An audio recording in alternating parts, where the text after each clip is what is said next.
Que le Seigneur te bénisse. Au nom de Jésus. Amen. On est ensemble. Que le nom du Seigneur soit glorifié. Au nom de Jésus. Et nous allons nous rappeler ce que nous nous sommes dit la semaine passée. On retient que lorsqu'on décide d'être sauvé, on devient l'ennemi numéro 1 du diable. Alléluia. Lorsqu'on décide d'être sauvé, on devient l'ennemi numéro 1 du diable. Il n'y a pas de salut sans combat. Jésus a combattu. Il a vaincu. Et nous qui avons accepté Jésus, il faut savoir qu'il y a un combat de la foi que nous devons mener. Et si nous sommes en Jésus, nous devons être libres du péché et les désirs du péché. Parce que tant que tu continues de vivre dans le péché et dans les désirs du péché, tu es un ami du diable. Il y a beaucoup d'appelés, mais peu d'élus. Donc beaucoup prétendent être sauvés, mais peu sont réellement sauvés. Et il y a un combat à mener. Tu ne peux pas être passif. Tu es engagé dans un combat permanent. Et Satan est le roi des hypocrites. Et si tu es dans l'hypocrisie, tu fais partie de son royaume. Et le salut signifie liberté vis-à-vis du péché et du désir du péché. C'est ce qu'on s'est dit le dimanche passé. Le salut signifie liberté vis-à-vis du péché et du désir du péché. Et si tu es sauvé, quelle affaire tu as encore avec le péché? Et on a vu que le diable ne combat pas pour perdre. En fait, il combat de toute sa force. Il combat pour la victoire. Mais toi, tu combats dans la victoire. Voilà pourquoi le diable endurcit les cœurs des gens. Afin que les gens ne se répandent pas. Afin que les gens continuent de vivre dans le péché. Et l'église ne doit rien cacher. Frère, l'église doit dire la vérité aux gens. L'église est la colonne et l'appui de la vérité. La colonne et l'appui. L'appui de la vérité. Je peux résumer ça comme ça. La colonne et l'appui de la vérité. C'est l'église. Est-ce que l'église, comme la parole de Dieu le dit dans Timothée, est la colonne et l'appui de la vérité? Comment l'église peut se trouver dans le mensonge? Comment l'église peut se trouver dans le faux? Comment l'église peut se trouver dans l'hypocrisie? Parce que c'est elle qui est l'appui et la colonne de la vérité. Donc l'église doit être détachée de ces choses-là. Et réellement, la vérité doit être proclamée. Et c'est la vérité, la connaissance de la vérité qui affranchit, qui libère. Amen. Et le dimanche passé également, c'est un de nos points. C'est pas si on l'a mentionné. Si tu te trouves dans des problèmes dans ton foyer, tu es aux prises avec le diable, dans ton travail, où que tu sois, si c'est la stérilité, imagine toi tu fais face à la stérilité, ou bien à l'infection, perte de grossesse, manque d'affection, et dans le couple il n'y a plus d'affection, l'affection est partie. Ou bien c'est la pauvreté qui est là. Dans ta vie, tu dis, ah, ça rien ne va. Quelle arme tu vas utiliser? Quelle arme tu vas utiliser? Ah, c'est la réalité, frère. Soyons pratiques chrétiens. Si dans ton foyer, il n'y a pas d'affection. Si dans ton foyer, il y a la stérilité. Ou bien tu es malade. Ou bien c'est la pauvreté. Quelle arme tu vas utiliser? C'est que souvent certains font. Ils utilisent les armes du diable. La colère. L'impatience. Les murmures. Ils utilisent ces armes au lieu d'utiliser la patience, la persévérance dans la prière, dans la parole de Dieu, être patient avec le Seigneur, au lieu d'utiliser l'amour. Si l'autre est en colère contre toi, au lieu d'utiliser l'amour, toi aussi tu vas utiliser la haine. Alors que l'amour est une arme de Dieu, la haine est une arme du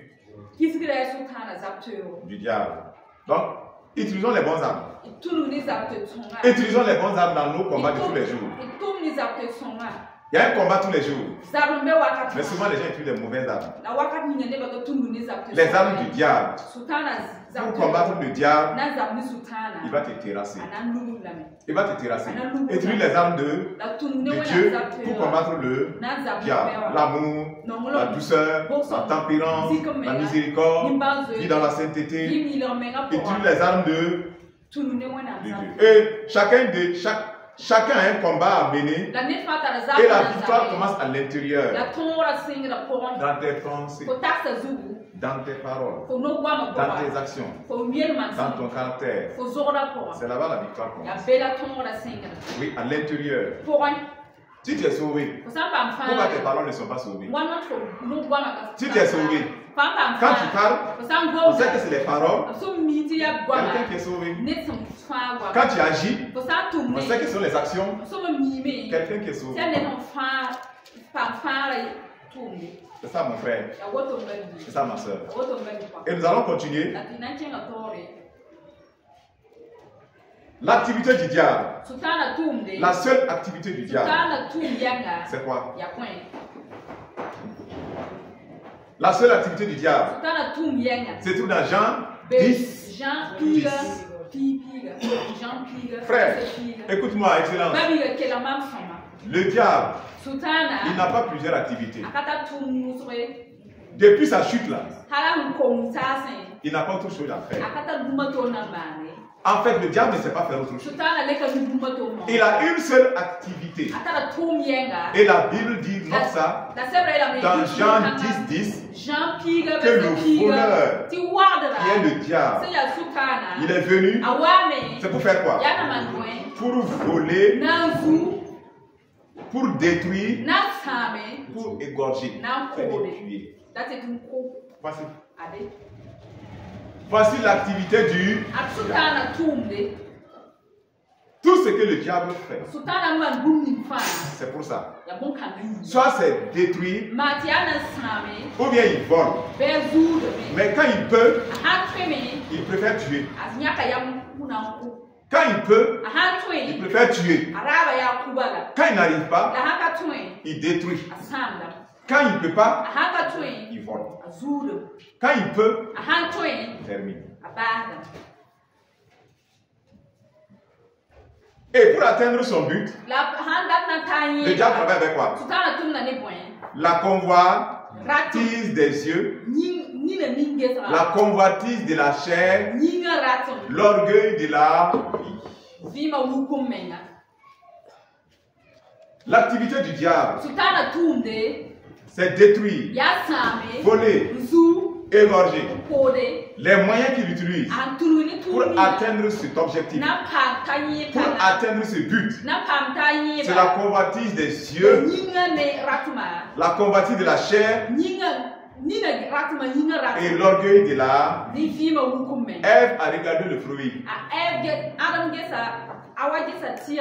C'est pas ça? Et elle a convoité. C'est ça la réalité. La convoitise de la chair, le plaisir. Je veux me faire plaire. Voilà ce que le diable utilise pour avoir beaucoup de paix de personnes. L'orgueil de la vie. Ah, et moi je suis arrivé, hein. Vous savez votre histoire de Dieu là. C'est vous les pauvres, hein. C'est vous les pauvres. Nous, on n'a pas besoin de ça. Nous, on a les moyens. C'est pas ça? La convoitise des yeux. La convoitise de la chair. Ça détruit beaucoup. Ça détruit beaucoup. J'ai vu la jeune fille. Oh, cette femme-là, c'est grave. Et je suis allé. J'ai vu le monsieur là. Ah, sa vie là, il est à l'aise. Ah, il est bien. Et je suis allé. C'est pas ça? J'ai vu la fille là. Ah non, son modèle là. C'est mon modèle comme ça. Son teint là. C'est ça que je voulais. Les yeux.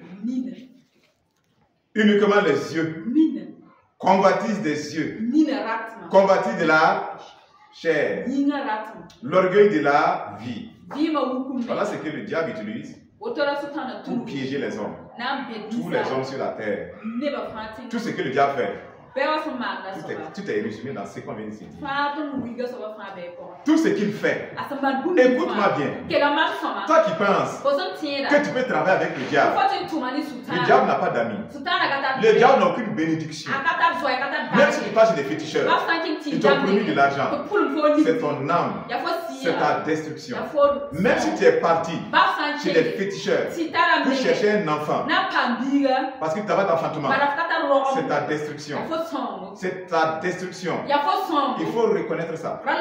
Parce que le diable, il ne sait pas bénir par nature. Et il n'a aucune bénédiction. Quand on l'a chassé du ciel, il n'a aucune bénédiction. On n'y a rien laissé. Il est devenu diable. Il était porteur de lumière. Mais quand on l'a chassé là, la lumière est où? Il est devenu ténèbres. Ténèbres. Il n'a rien à donner. Et nous savons que la vie des hommes, c'est la lumière. Et les ténèbres signifient la mort. Et les œuvres des ténèbres montrent que tu es de Satan. Tu es dans les œuvres des ténèbres. Et les œuvres de la lumière, nous les savons aussi. La sainteté, la douceur.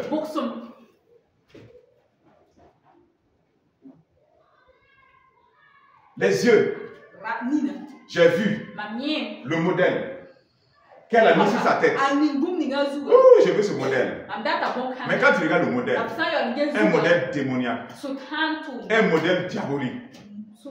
Mais tu as vu et tu veux.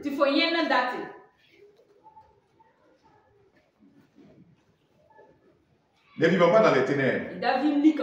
Vivons dans la lumière. Vivons dans la lumière. Quelle est cette manière de certains qui veulent que l'évangile soit ce qu'eux ils aiment? Il y a certaines personnes là, frère, l'évangile, la parole de Dieu, et ils veulent que la parole soit ce qu'eux ils aiment. Quand eux ils aiment le maquillage, il veut que la parole soit dans ça. Quand ils sont dans la fornication,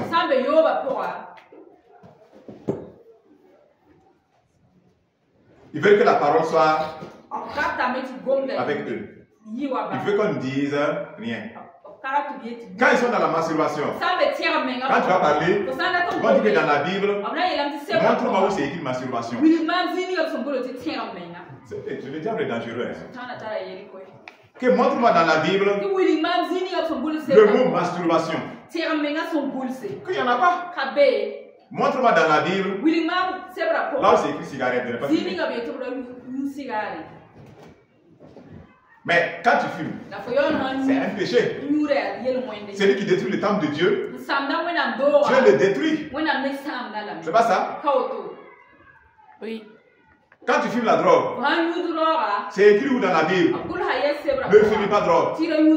C'est écrit. Mais c'est un péché. C'est un péché. C'est un péché. Que de se droguer. C'est un péché.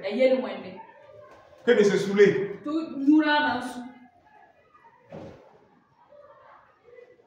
C'est un péché. Et certains sont forts dans ça. Voilà pourquoi dans les derniers temps, les gens se sont devenus des docteurs, des pasteurs, qui vont les enseigner ce qu'ils aiment. Prospérité, l'argent, élévation, voyage, enfantement, travail. C'est tout ce qu'ils veulent. Ils ne veulent pas le reste. Ils ne veulent pas Dieu. En fait, ils ne veulent pas Dieu. Tout ce qu'ils veulent, c'est ce que Dieu donne. Mais soyons vigilants, frères. Soyons vigilants. Qu'est-ce que nous pouvons donner à Dieu? Réellement, qu'est-ce que nous pouvons donner à Dieu? Jésus nous a donné quoi? Jésus a donné sa vie. Jésus a donné sa vie pour que toi tu sois sauvé. Et qu'est-ce que nous on peut lui donner? Notre vie. C'est notre vie. Frère, c'est notre vie. Ce que Dieu cherche, c'est ton cœur. C'est pas ton argent. C'est pas ton or. C'est ton cœur. Pour le salut de ton âme. C'est ton cœur. Ce que Dieu veut, c'est qu'on lui ressemble. C'est pas vrai? Ressembler à Dieu, ça veut dire quoi?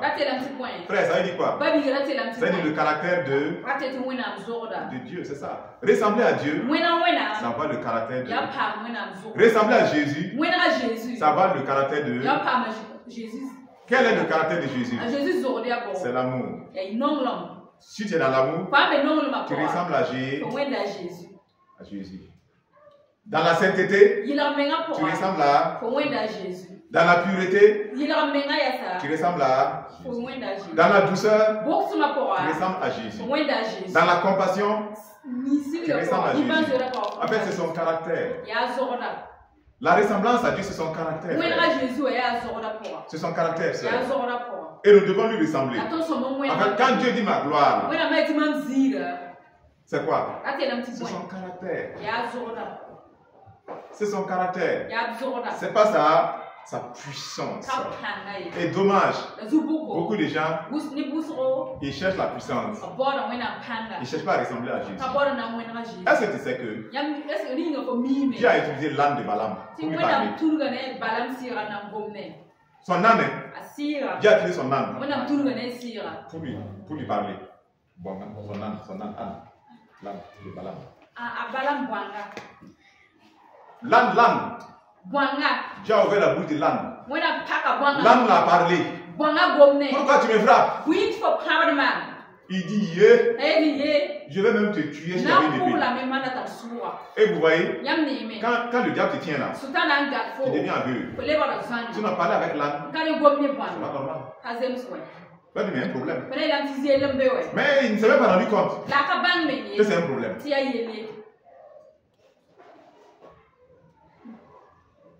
La puissance. Tu peux être utilisé puissamment par Dieu. Et tu vas aller en enfer parce que tu n'as pas son caractère. Faisons la différence. Faisons la différence. Quand Élie, il a fui, il est allé sur la montagne, la grotte. La Bible dit quand Dieu venait, au début, il y a eu du vent. Ça a secoué. Élie dit, oh c'est Dieu. Non, mon Dieu là. C'est sa puissance, c'est lui. Et la Bible dit, Dieu n'était pas là. Le vent, là ça a tremblé, la terre tremble. Il y a du feu même. Mais Dieu n'est pas des... Entends, il y a eu un murmure. Une voix douce. Dieu était dedans. Tu peux avoir puissance, feu, tu secoues partout. Mais Dieu n'est pas dedans. Dieu n'est pas dedans. Nous devons chercher à ressembler à Dieu. Est-ce que vous savez? Vous savez que demander la puissance à Dieu, sincèrement là, c'est de l'idolâtrie.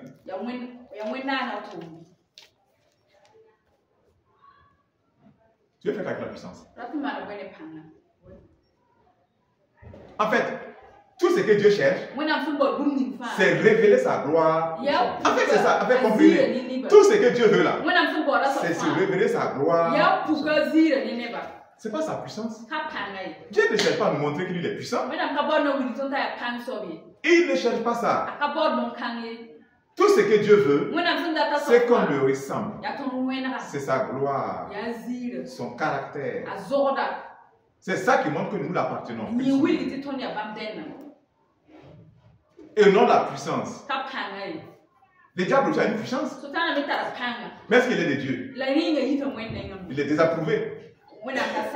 Ou bien, les marabouts là, les féticheurs là, vous pensez que ce n'est pas des puissances qui utilisent. Ils utilisent une puissance. Ils utilisent une puissance.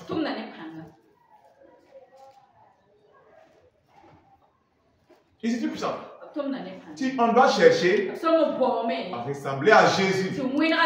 Son amour, sa douceur, sa sainteté, sa compassion, son pardon. Son pardon. C'est ça que nous devons chercher. À nous ressembler. Et non chercher de la puissance. Je veux l'onction. C'est une conséquence. C'est une conséquence de ta communion avec Jésus. C'est une conséquence.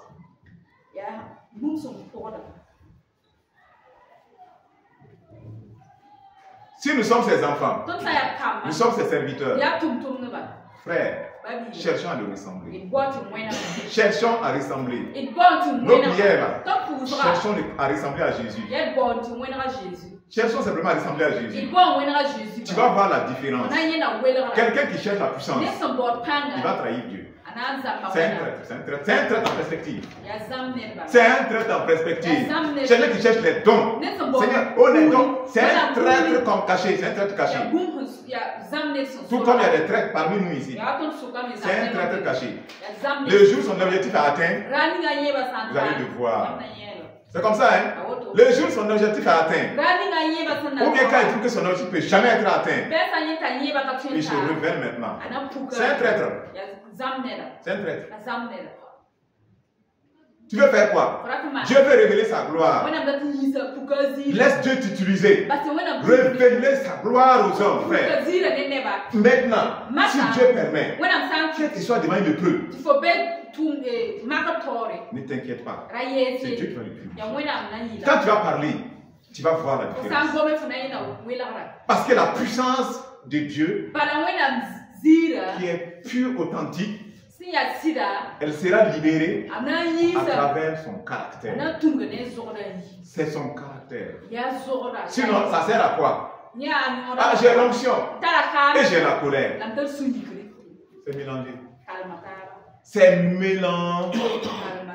C'est mélangé. Ça ressemble à quoi? Vous mettez de l'eau dans l'essence. Et puis vous mettez dans votre moto, bien vous mettez le feu. Et que ça s'allume bien. C'est bizarre. C'est pas ça? C'est comme ça. Donc je vais aller avoir la puissance. Seigneur, montre que tu es puissant. Montre à ces féticheurs là que tu es puissant. C'est ton problème. Dieu ne sait pas. Ça ne ressemble pas à Dieu. Pourquoi tu veux que Dieu leur montre qu'il est puissant? Pour faire quoi? C'est pour atteindre toi ton objectif. Pour qu'on dise que toi là, tu es dangereux, hein? Tu as la puissance, hein? Tu as l'onction, hein? Tu es un traître en cachette. Si tu cherches à ressembler à Jésus, devant toute situation, tu vas expérimenter une puissance à laquelle tu n'as jamais pensé. À laquelle tu n'as jamais pensé. Dieu va faire à la gloire de son nom. À la gloire de son nom.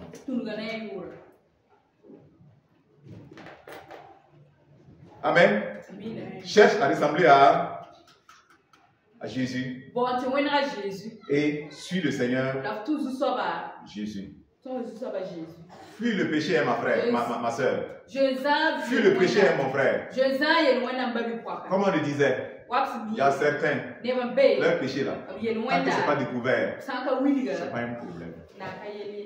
Ce qui les occupe là, c'est de savoir, est-ce que moi je suis au courant? Est-ce que les frères sont au courant? Si personne n'est au courant, ils sont satisfaits. Ils ont une joie démoniaque du fait que personne n'est au courant. Même si on n'est pas au courant là, le péché tue. Le péché tue. Ce n'est pas parce qu'il est caché aux yeux des hommes qu'il ne tue pas. Il a tué Satan même. Il est dans la mort. Satan c'est la mort. Ce n'est pas toi qui vas le laisser. Il tue. Même s'il est caché, hein, il tue. Il faut le fuir. Il faut l'abandonner. Marche dans la sainteté. Marche dans la pureté. Et que Dieu soit glorifié dans ta vie. Sois un vrai enfant de Dieu. Alléluia. Romains 13, 8 à 10. Romains 13, 8 à 10. Je lis. Ne devez rien à personne si ce n'est de vous aimer les uns les autres.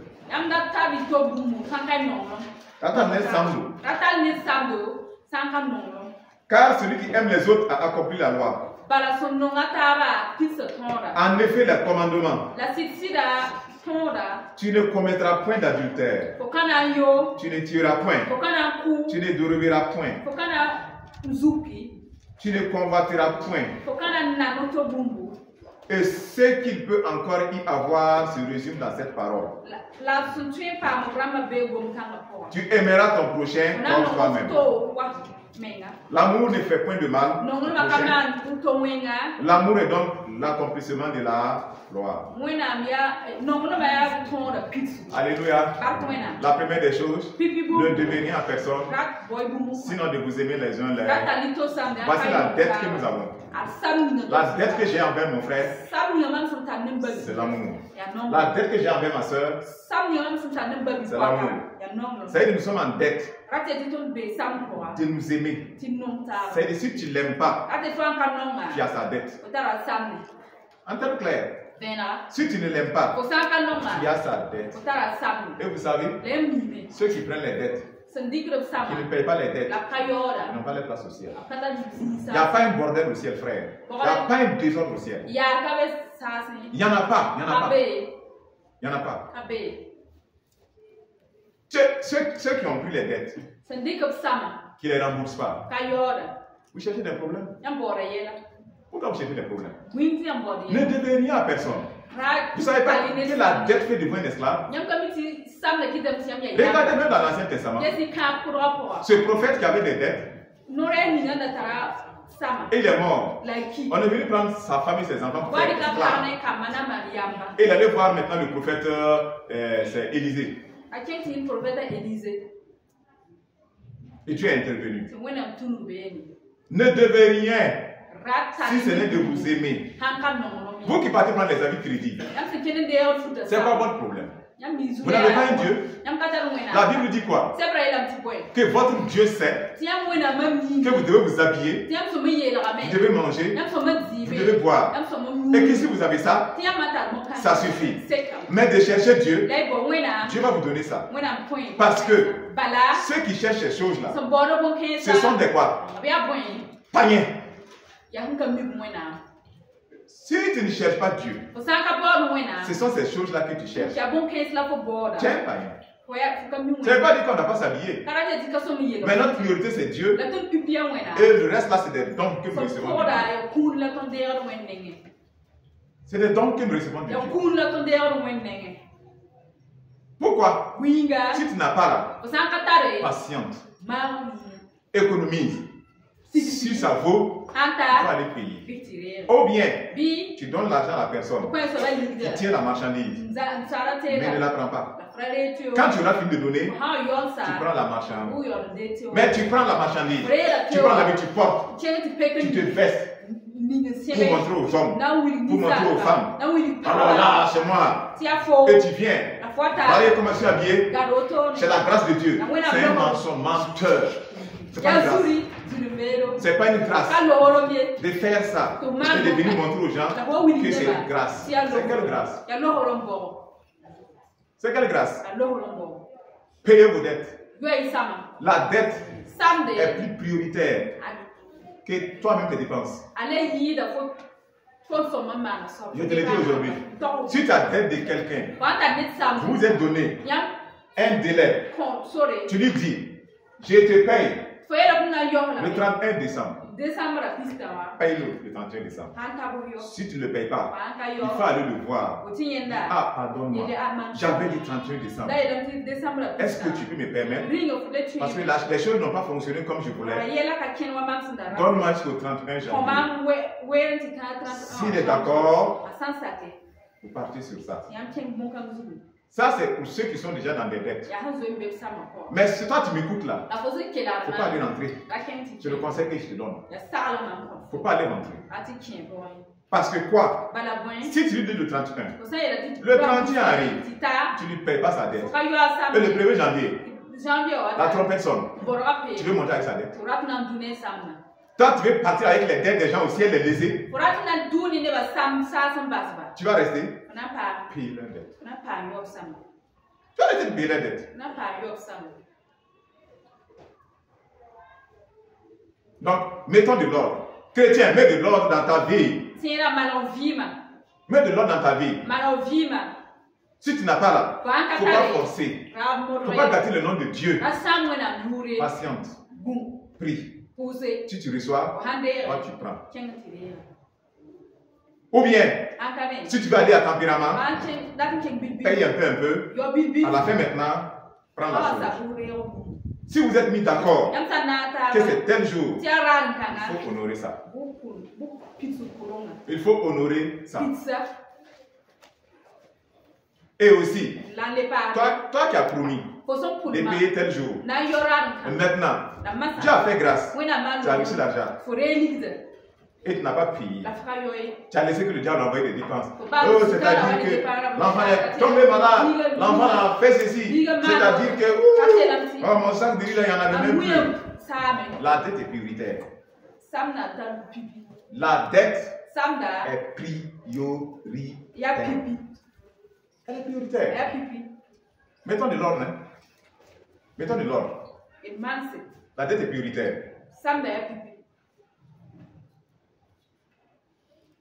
Amen. On est découragé?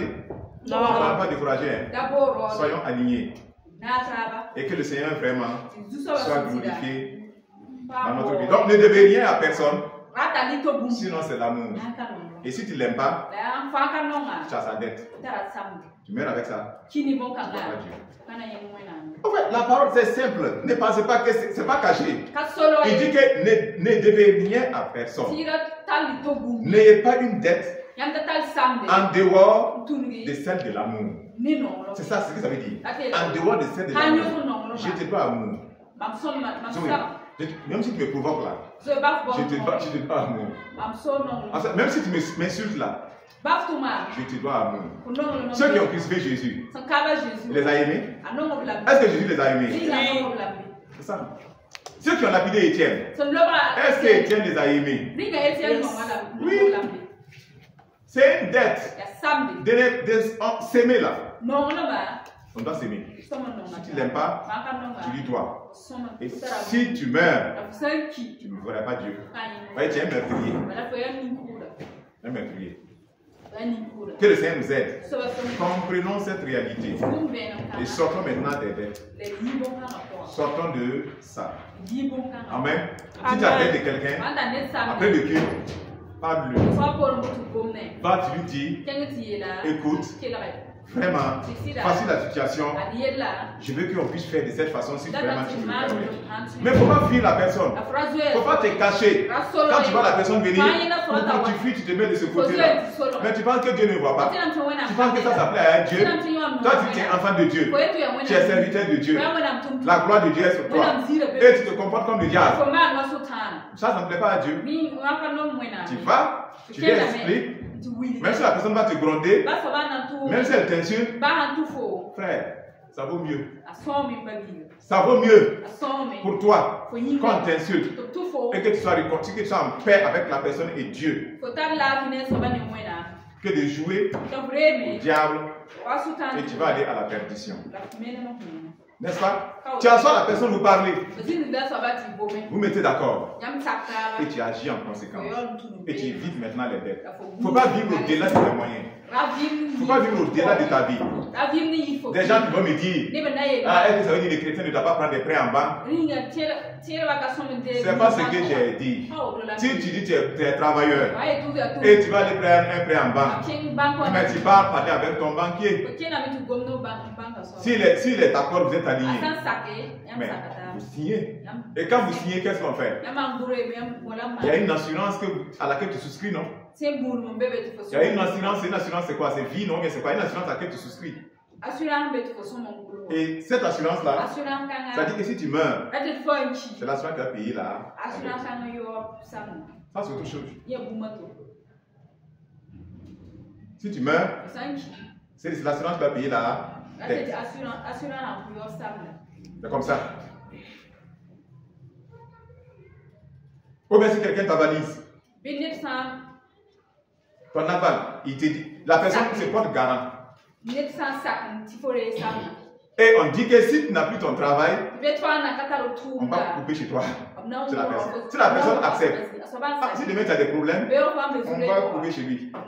Il a accès, il a accepté. Ça c'est autre chose. Je ne vais pas rentrer dans ça. Ça c'est autre chose. Mais sachant que les dettes qu'on prend par-ci par-là, on ne paye pas. C'est dangereux. Et moi-même, j'ai expérimenté. Les chrétiens là, vous êtes mauvais payeurs de dettes. Vous ne payez pas. Ça c'est mon expérience. C'est mon expérience. Vous savez, quelqu'un qui ne connaît pas Jésus, c'est chaud, il peut venir dire vraiment, je vais une telle somme, mais ce sera remboursé. Il va lutter, il va rembourser, même si c'est un peu. Et en tout temps, il va fuir avec le reste. Mais l'expérience que j'ai avec les chrétiens là, la plupart là, même rien. Ils prennent les montants, c'est fini. Je les regarde. Mais comme on connaît les réalités spirituelles, la Bible dit quoi? Prêter sans rien attendre de retour. Donc nous prions et nous disons, Seigneur, cette personne, je remets la dette. Elle ne doit plus rien. C'est un don. Au nom de Jésus, nous relâchons. Pour la gloire de Dieu. Sinon, il y a des gens là, on lutte. Ils vont aller se mettre même dans le feu. C'est comme les gens qui promettent à Dieu et qui ne font pas. C'est des dettes. Tu fais un vœu à Dieu. Pourquoi certains chrétiens sont comme ça? Ils ne peuvent pas prier Dieu avec foi, avec amour, voir Dieu comme un père. Ils sont obligés de dire, Dieu, si tu fais ça, moi aussi je vais faire ça. Pour promettre de faire des trucs à Dieu. Dieu fait, et tu ne fais pas, tu es là. C'est pas ton problème. Est-ce que mon enfant, quand il vient me demander des choses, est-ce qu'il fait des vœux? Il ne vient pas me dire, si tu me donnes ça, moi je vais faire ça. Il vient me dire, il veut ça. Soit je lui donne, mais je ne lui donne pas. Mais les manipulateurs pensent que c'est quand ils vont promettre à Dieu que Dieu va faire. Seigneur, si tu me donnes là, j'ai fait une offrande de 5 millions. Tu vas acheter Dieu avec l'offrande. Mais Dieu est bon. Demandons, ayons la foi, demandons et puis attendons que les secondes de Dieu. Je veux dire, on n'est pas forcé de faire des vœux comme ça. Voilà. Chaque fois on fait des vœux. Des vœux dans toutes nos prières. Mais on ne fait rien, on n'obéit rien à rien. Tu te condamnes toi-même. Tu te condamnes. Mais Dieu n'est pas un plaisantin. Et le diable va t'accuser. Il va t'accuser. Donc évite de faire ça. Prie ton Père Céleste. Il va faire. Il va se glorifier. S'il arrive que tu as fait un vœu, il faut respecter le vœu. Et s'il arrive que tes créanciers te poursuivent, ce n'est pas normal que tu as sa dette Tu ne payes pas. Lui, il souffre. Il ne peut pas payer son loyer. Il ne peut pas manger à la maison. Et toi, tu manges du porc fou. C'est pas normal. Qui t'a dit ça, c'est normal? Ce n'est pas normal. Paye-lui. Lui va aller manger. Et toi, tu vas gérer. Que le nom du Seigneur soit béni. Au nom de Jésus. Donc, comprenons cette réalité-là. Et quittons vraiment dans ça. Voilà. Donc, aimer là. C'est une dette. Aimer. Aimer Véronique là. C'est obligé. C'est obligé. Tu vas l'aimer. C'est obligé. Si tu veux le ciel là, tu vas l'aimer. C'est bon, hein? En fait, tu es obligé. Tu ne peux pas ne pas aimer Hassan et puis aller au ciel. Ça n'existe pas. Est-ce que tu me comprends? Tu ne peux pas haïr Hassan ou qui que ce soit et aller au ciel. Ta épouse là, tu ne peux pas la haïr et puis te retrouver par hasard au ciel. Tu ne peux pas. Tu ne peux pas.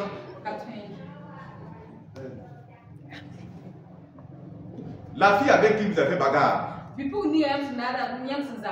les années passées, elle t'a bastonné copieusement. Enlevez ta nudité là. Et c'est dans ton cœur toujours. Tu ne peux pas ne pas la pardonner et puis arriver à rentrer au ciel. Les anges ne font pas cette erreur. Ça ne peut pas. Même s'ils font erreur, ça ne marchera pas. Dieu voit. Qui t'a dit ça? Quand on peut haïr les gens, quand on peut avoir de la haine, et puis quand même rentrer. Ou que Dieu joue avec ça. C'est où vous avez appris ça, chrétien? C'est quel évangile? Quel évangile? C'est quel évangile? C'est quel évangile? Tu insultes les gens et tu vas te retrouver au ciel. C'est quel évangile? Tu mens et tu vas te retrouver au ciel. C'est quel évangile? Tu es dans la colère, tu vis dans la colère et tu dis que tu pars au ciel. C'est quel évangile? C'est quel évangile? Tu te caches. Tu vis dans fornication, adultère. Ah! Faut pas que le serviteur de Dieu va savoir. Faut pas les frères vont savoir. Mais nous on ne sait pas. Mais Dieu sait. Oui, Dieu sait. Nous on ne sait pas. Mais est-ce que tu vas rentrer au ciel? Non.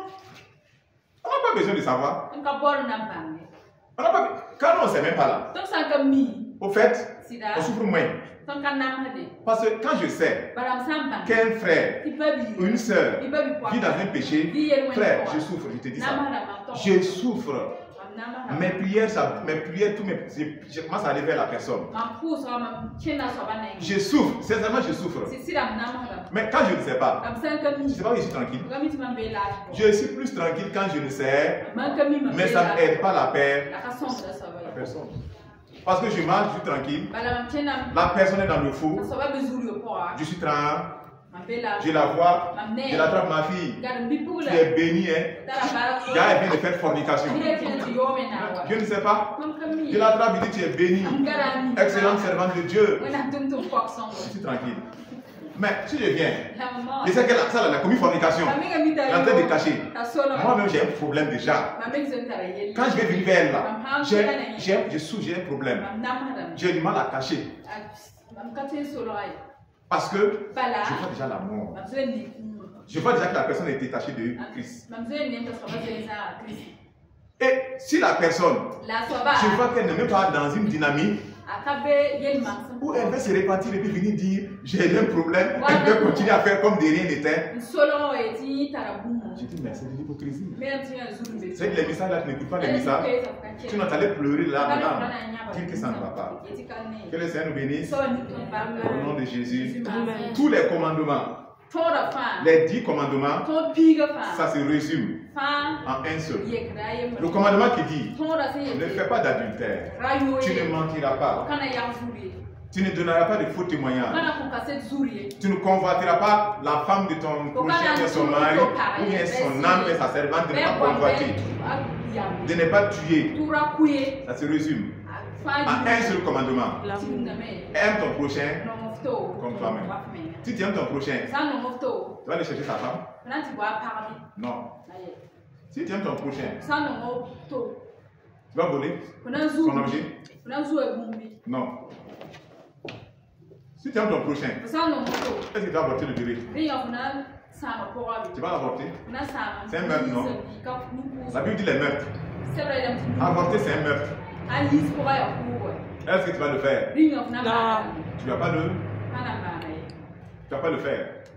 N'est-ce pas?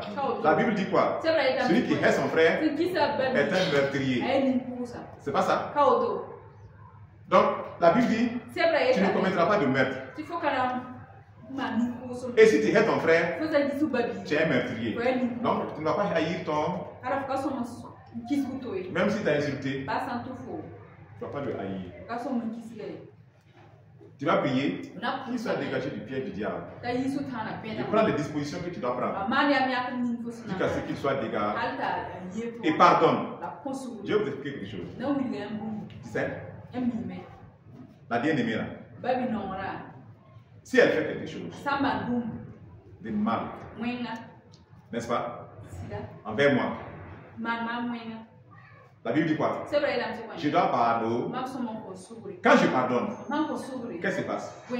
Moi-même, je suis libéré. Est-ce que le fait que je l'ai pardonné là fait qu'elle ne va plus répondre devant Dieu de ce qu'elle a fait? C'est ce que les gens ne comprennent pas. Arrête de...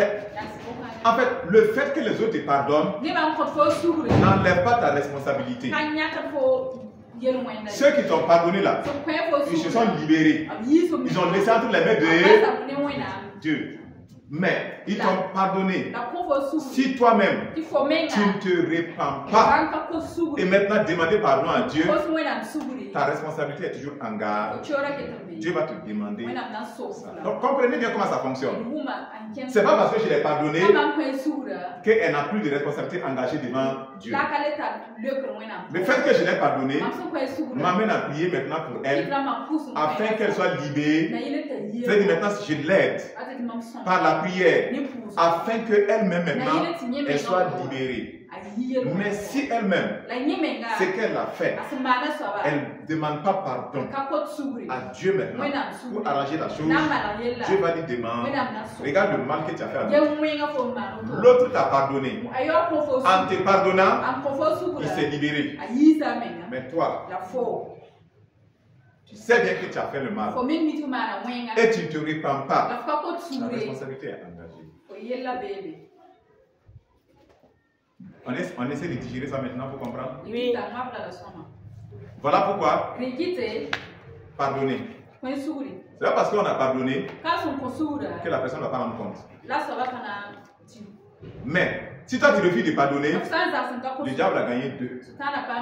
Mais si tu as pardonné, il tient seulement 1.